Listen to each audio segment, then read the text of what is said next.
हाय दोस्तों, मैं आपका दोस्त आशीष परिहार आपके अपने यूट्यूब चैनल स्वराज्य भारत 9 पर एक बार फिर से आपके सामने लेबरों के, असंगठित क्षेत्र के वर्करों के, संगठित क्षेत्र के वर्करों के अधिकारों को लेकर के आपके सामने फिर से आया हूँ। जैसा कि हम लोग कई दिन से इस बात पे चर्चा कर रहे हैं कि किस तरीके से असंगठित क्षेत्र में जो वर्कर हैं और जिन्होंने एक अपना लंबा जीवन इस क्षेत्र में बिताया है, उनके सामने एक आर्थिक संकट खड़ा हो गया है। असंगठित क्षेत्र तो छोड़ दीजिए, जो संगठित क्षेत्र में भी काम करने वाले वर्कर्स हैं, जो पॉलिसियां बनी हैं उनकी वजह से उनके सामने भी एक बहुत बड़ा आर्थिक संकट खड़ा हो गया है। उनको कभी भी कोई काम से निकाल दे रहा है, कभी भी उनको उनकी सैलरी जो भी है डिक्रीज कर दी जा रही है। वो बेचारे चाह कर भी कुछ नहीं कर पा रहे हैं, जिन्होंने एक लंबे टाइम तक अब देश को टाइम दिया है। देश को समझ में नहीं आ रहा है कि ऐसा क्यों हो रहा है देश के अंदर कि जितनी भी लेबर यूनियंस हैं वो राजनीतिक पार्टियों के संगठन बन गए हैं, वो राजनीतिक पार्टियों के पार्ट बन गए हैं। अब जैसे ही कोई लेबर यूनियन राजनीतिक पार्टी का पार्ट बन रहा है, वैसे ही वो लेबर यूनियन ऑटोमेटिक अपना वजूद खो दे रहा है। वो कुछ भी नहीं कर पा रहा है। जितने भी लेबर यूनियन किसी न किसी राजनीतिक पार्टी से जुड़े हुए हैं, वो लेबरों के लिए कुछ कर ही नहीं पा रहे हैं। सिर्फ वो लेबर यूनियन जो लेबर यूनियन है, वही लेबरों के लिए कुछ कर पा रहे हैं और उन्हीं से कुछ हो भी रहा है। पर आज के वर्तमान दौर में ये स्थिति आ गई है कि जितने भी वर्कर हैं उनका मनोबल बहुत ज़्यादा डाउन है, क्योंकि उनको एक आदत सी पड़ गई। उन्होंने जिस तरीके से प्रेशर बनाया, जिस तरीके से पूरे सिस्टम को बनाया कि वर्कर की कोई सुन ही नहीं रहा है। मतलब पेपर पे बोलते हैं कि 8 घंटे का काम है, किसी से 12 घंटा करा रहे हैं, किसी से 15 घंटा करा रहे हैं। फैक्ट्रियों में भी बराबर डाटा नहीं है। जो बड़े बड़े स्टील प्लांट हैं, कोक प्लांट हैं, उनके डाटे में तो बहुत ज़्यादा ऊपर नीचे है। कौन क्या काम करता है कुछ नहीं, सिक्योरिटी फीचर्स क्या हैं उसका भी कुछ अता पता नहीं है। लोग बोलते हैं कि ये डिपार्टमेंट है, वो डिपार्टमेंट है, पर ज़मीनी हकीकत डिपार्टमेंट से एकदम अलग है। यहाँ तक कि जो स्टेट गवर्नमेंट है उसके पास भी ये बराबर डाटा नहीं कि कौन सी फैक्ट्री में कितने वर्कर काम करते हैं। उसका नतीजा ये हो रहा है कि अगर आदमी कम ज़्यादा भी हो गए, कुछ किसी के साथ दुर्घटना भी हो गई, तो बता नहीं सकता। और वर्कर क्लास में किसी की में इतना दम नहीं होता कि अगर उसके साथ कुछ हो जाए तो वो फाइट कर सके, क्योंकि उसके पास कुछ नहीं है, इसीलिए वो वर्कर है। क्योंकि इंडिया के अंदर जितनी तनख्वाह है और जितना इन सब महानगरों के अंदर वो तनख्वाह पाते हैं, हकीकत ये है कि गांव में वो जितना सैलरी पाते हैं उससे कम पगार में वो काम कर रहे हैं, बस सिर्फ इसलिए कि यहाँ परमानेंट काम है, वहाँ बीच बीच में शायद ना रहता हो, इसके लिए वो यहाँ पर लगे हुए हैं। पर उनके साथ घटित क्या हो रहा है? जो काम कर रहे हैं उनका कोई पीएफ नहीं है, कोई मेडिकल नहीं है, कुछ नहीं है।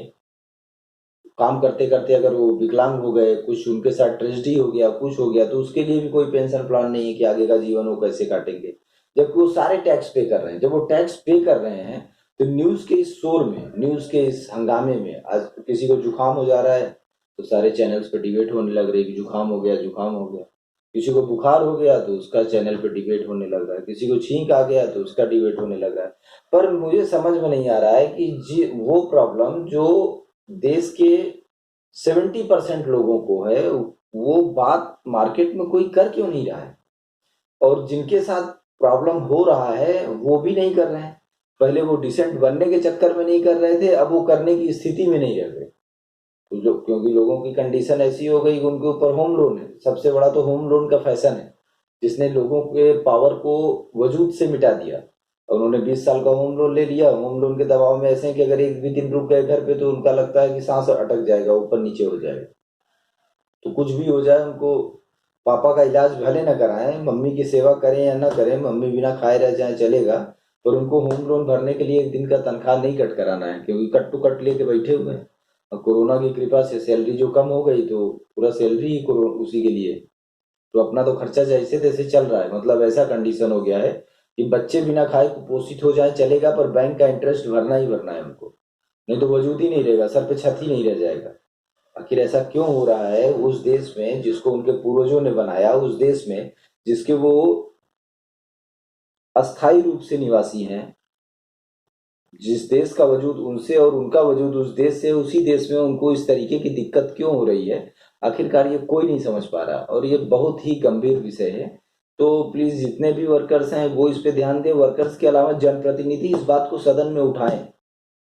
हम प्रतिनिधियों को भेजते हैं क्योंकि 70% जो आबादी है, इस पे आप जो देश के अंदर आजकल एक नया खेल चल रहा है, एसटी एससी ओबीसी ये वो, ये जो गोरे अंकल दे करके गए हैं सिस्टम बना करके, कि मतलब किसी को भी किसी सब्जेक्ट पर एक होने ही मत दो। एक बात समझो, आप लोगों को कभी कभी भगत सिंह को भी पढ़ लेना चाहिए। एक बराबर काम वाला, एक बराबर हैसियत वाला ही एक समान स्थिति रखता है समाज के अंदर। ऊपर वाले से आपका कोई लेना देना नहीं होता किसी भी समाज में। सपोज करिए कि एक ऑफिस है, ऑफिस के अंदर क्लर्क हैं, तो जितने क्लर्क हैं उनका आपस में आना जाना होगा। मैनेजर के साथ, मैनेजिंग डायरेक्टर के साथ चपरासी का आना जाना नहीं होता। कुछ काम होगा तो चपरासी को लेकर के जाएंगे, नहीं तो उनके साथ नहीं होगा। तो आपका जो रिलेशन होगा वो उसी में होगा, उसी में आपका उठना बैठना आना जाना, और जो भी दुख सुख में भी वही आपके आएंगे जाएंगे, बाकी कोई आने जाने वाला नहीं। तो इस बात को बहुत अच्छी तरीके से वर्कर क्लास समझे, और जो वर्कर क्लास है वो इस बात को समझे कि वही अपने आप में एक समूह है, जो भी रूल बनेगा वो उन पर समान रूप से लागू होगा। अब बड़े बड़े जो घड़ियाल हैं, हम तो उनको घड़ियाल ही बुलाते हैं, क्योंकि वो जिस तरीके से अधिकारों को चबा जा रहे हैं, जैसे घड़ियाल अपने जबड़े में किसी चीज को दबा करके पूरा निचोड़ देता है घुमा घुमा करके, तो उसी तरीके से वो पूरा जो मैन पावर है उसको घुमा घुमा के निचोड़ रहे हैं। और जबड़ा जो है वो क्या है उसको तो बोल ही नहीं सकते, आजकल तो जमाना बहुत अलग टाइप का है, बोल दिए तो कुछ गड़बड़ भी हो सकता है। तो उसमें न जा करके सारे वर्कर क्लास इस बात को समझें, जनप्रतिनिधि भी इस बात को समझें, जनप्रतिनिधियों पर भी दबाव डालें कि अगर आपको वोट चाहिए, आपको सदन में जाना है कि नहीं जाना है। अगर आपको सदन में जाना है तो हमारी आवाज को सदन में उठाना है। टिकट देने से आप सदन में नहीं जाएंगे, हमारे वोट देने के बाद आप सदन में जाएंगे। कुछ मतलब नहीं है। पार्टियों को भी अपना सिंबल चलाना होता है, अगर निर्दलीय भी कोई जीतेगा तो पार्टी सिंबल देगी ही देगी, क्योंकि उनको भी अपने पार्टी का नाम जिंदा रखना है, खत्म थोड़ी नहीं करना है। और आप जैसा चाहते हैं सारे राजनीतिक दल, सारे दल, पूरा देश वैसा ही करेगा। इसलिए आप एक बहुत बड़ी ताकत है, इस तरीके से डरने की जरूरत नहीं है। डरने की बजाय, क्योंकि ये एक अधिकार है, कल को आप भुखमरी के कगार पे आ जाएंगे, आप किसके पास जाएंगे। मेडिकल फैसिलिटी जरूरत से ज्यादा मार्केट के अंदर कम है। आपको अगर किसी भी तरीके की फंडिंग नहीं होगी लाइफ टाइम काम करने के बाद, तो जो आप काम कर रहे हैं, आप 8 घंटे का पगार पा रहे हैं, 12 घंटा से कम कहीं कोई काम ही नहीं है। कहीं आप 16 घंटा भी खटा लेंगे आपको, तो फिर आपका लाइफ तो जीरो हो गया ना, उसके एवज में आपको तो कुछ मिला नहीं। अब वो तो आप उनके साथ किसी के भी साथ 16 घंटा लगे, 18 घंटा लगे हैं, तो उनका तो टाइमिंग बढ़ रहा है ना। आपके टाइमिंग की कीमत पे वो अपना मजा ले रहे हैं और आप हो रहे हैं बर्बाद। तो इस बात का ध्यान रखना किसका काम है? गवर्नमेंट का काम है, तो गवर्नमेंटों को ध्यान देना चाहिए। गवर्नमेंट क्या है? जनप्रतिनिधि है, तो जनप्रतिनिधि का काम है कि वो इस बात को ध्यान दे कि ऐसा कुछ हो ना। पता चला कि अगर कुछ प्रॉब्लम भी हो गया, ऐसे ऐसे जनप्रतिनिधि हो गए कि उनके पास जाएंगे तो सेटलमेंट कराने लगेंगे। तो ये सब दुनियादारी से सारे स्टाफ बाहर आए, जो भी स्टाफ क्लास के लोग हैं या जो संगठित असंगठित क्षेत्र में वर्कर क्लास के लोग हैं, वो सारे लोग इस बात को समझें कि इम्प्लाई इम्प्लाई होता है। सारे इम्प्लाई बाहर आए और सरकारें इस बात को समझें कि इस तरीके से देश नहीं चलता। इस तरीके से देश के अंदर हाहाकार आ जाएगा। कल को आर्थिक संकट होगा तो चोरियां बढ़ेंगी, बदमाशियां बढ़ेंगी, लोगों का जीवन स्तर बदल जाएगा। और ये जो हैवी इंटरेस्ट वाले होम लोन है, वो एम्प्लॉइयों को कहीं का नहीं छोड़ेंगे। मतलब उनका जीवन ही जीवन में नहीं रहेगा, वो सिर्फ बैंक का ब्याज भर भर के जिंदा है। देश के अंदर जो भी बैंकिंग हो, कुछ भी हो, चाहे जो कहा जाए, वो सब देश के नागरिकों के लिए है। तो वो ऐसा ना हो कि नागरिक ही न रह जाए। जब नागरिक ही नहीं रहेंगे तो सब कुछ रह के ही क्या करेगा? अगर देश ही कंगाल हो जाएगा, देश के लोग कंगाल हो जाएंगे, तो खजाने में पैसा रह के क्या करेगा? ये रावण राज्य नहीं है, ये राज्य मर्यादा पुरुषोत्तम श्री रामचंद्र जी का है।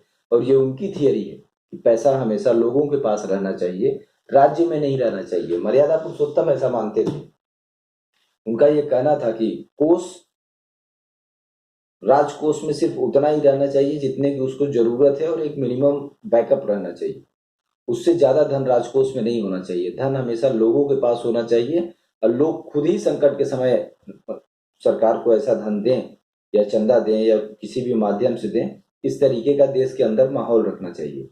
धन हमेशा पब्लिक के पास होना चाहिए। अगर राजकोष में धन होगा तो राजकोष एक षड्यंत्र का अड्डा बन जाएगा। सत्ता, एक सदन जो भी है, जिसको राज परिषद बोलते थे पहले, आज सदन बोलते हैं, तो एक षड्यंत्र का अड्डा बन जाएगा। क्योंकि वहां तमाम भेड़िए घूमने लगेंगे शिकार करने के लिए, मुफ्तखोरी, कि दूसरे का कमाया रखा हुआ है, चल के उसको थोड़ा सा मुफ्तखोरी करते हैं, नोचन खाई चालू करते हैं।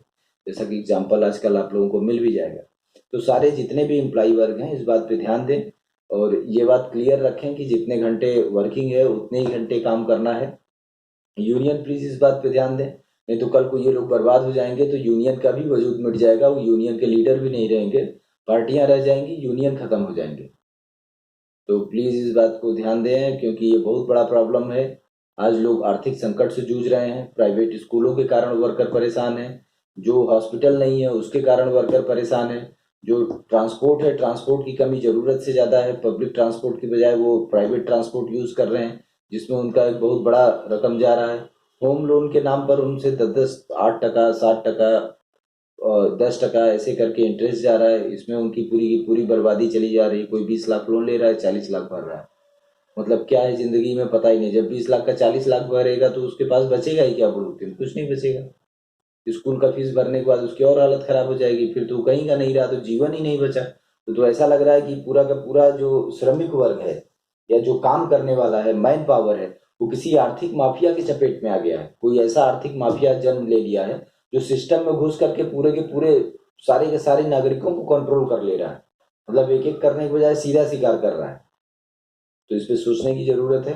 और जितने भी नागरिक हैं, जितने भी ऐसे नागरिक हैं जो काम करने वाले लोग हैं, उनके भविष्य के बारे में हमारी सरकारें भी सोचे, और हम तो सोचेंगे ही क्योंकि हमारा काम ही वही है। तो इसी के साथ मैं अपनी बात खत्म करता हूँ। जय हिंद, जय भारत।